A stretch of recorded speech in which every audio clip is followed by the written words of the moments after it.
In this video, we're going to talk about the 2026 changes to CPP. We're also going to talk about the 2025 rates as well.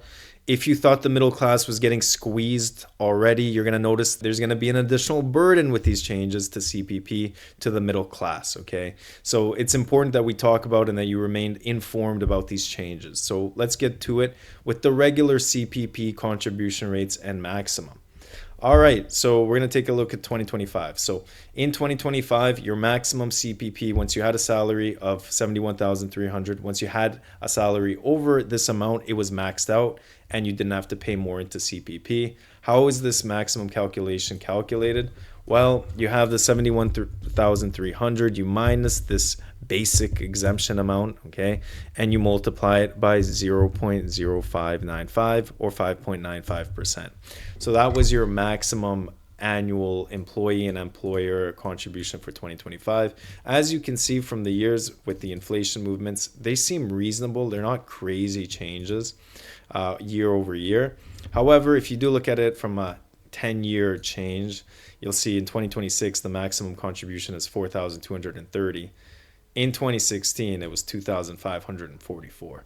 So I mean, yeah, we could say that the cost of living, inflation, we went through a period of pretty high inflation, recently, especially with COVID, that maybe these changes aren't crazy, but over time you can see, 4,200 to 2,500 to 4,200. That's a big change.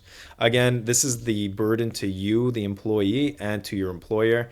If you're self-employed, you have to pay out both. Okay, if you decide to pay into CPP, you have to pay both your employee and your employer contribution rate. All right, so this was the normal amount. So you maxed out your CPP. After that, you didn't have to pay into it and your paychecks got higher. Now what the government did was they said, and they realized the CPP is not functioning well enough. The pension is not sustainable right now. We need to have an additional tax to keep it sustainable, right?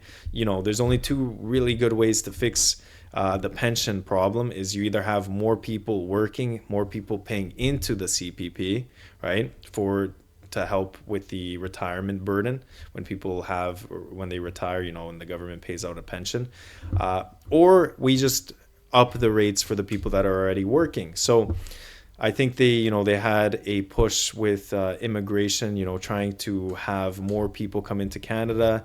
Now they're doing another change, which is, of course, making it a higher tax, having a higher burden on the middle class. So if we look at this now, we can look at the CPP2 contribution rates and maximum. One of the things that really stick out over here is just the change over year to year. So from 2024 to 2025, that is definitely not a regular inflation amount. Okay, so went up by 8,000. We're going to divide that by 73,200. So it went up by 11% year over year. Then it went up by about 4,000 as well, from over 81,200. So now what this means is for 2026, you're paying an additional 416 in tax into your CPP, as well as, you are now having your CPP isn't maxed out anymore at the 74,000. Now it's at 85,000.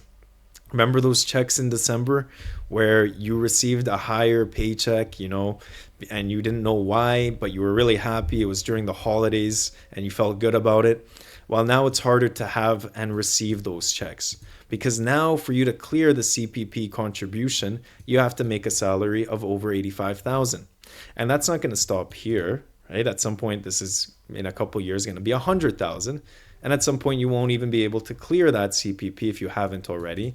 If you make a salary of less than 85,000 for 2026 or 81,200 for 2025, you're not going to receive a higher paycheck because you wouldn't have cleared that, which of course is not good for most of us. We all want to have an extra higher paycheck, even if it's only for 1 month of December when you clear your CPP and your EI contributions. Well, now you won't have that. You'll also have this maximum annual amount that you have to pay on top of this regular CPP. Okay, so there's an additional burden for your CPP tax. It's called the CPP2 rate. I don't know if a lot of people really realize what this means for them.